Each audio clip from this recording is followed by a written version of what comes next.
Doctor Abdul কালামের কিছু মহামূল্যবান বাণী। আব্দুল কালাম শুধুমাত্র বিজ্ঞানী নন, তিনি একজন দূরদর্শী। তার পণ্ডিত ও দূরদর্শিতা প্রশংসনীয়। জীবনে কিভাবে লক্ষ্য পূরণ করা যায় তার জন্য পথ প্রদর্শন করে গিয়েছেন আব্দুল কালাম। তিনি বলেছেন, জীবনে কখনো ছোট নয়, বড় লক্ষ্যের জন্য উৎসাহ দিন, তবেই সাফল্য লাভ করতে পারবেন।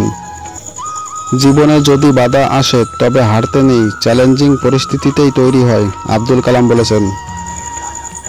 কখনো শেখার সুযোগ হাতছাড়া করবেন না, কারণ সাফল্য পেতে গেলে নতুন নতুন জিনিস শিখতে হয়। আব্দুল কালাম বলেছেন, শুধু পুঁথিগত শিক্ষা নয়, কালামের মতে নিজের কাজের বিষয়ে শিক্ষা প্রযুক্তি শিক্ষা। পরিশ্রমের কোনো বিকল্প হয় না, তাই সবসময় পরিশ্রম করে যেতে হবে। জীবনে বাধা আসতেই পারে, কিন্তু ধৈর্য ধরলে সেই বাধা কাটানো সম্ভব। নিজের লক্ষ্যের প্রতি সজাগ থাকুন, তাহলে সব বাধা কেটে যাবে।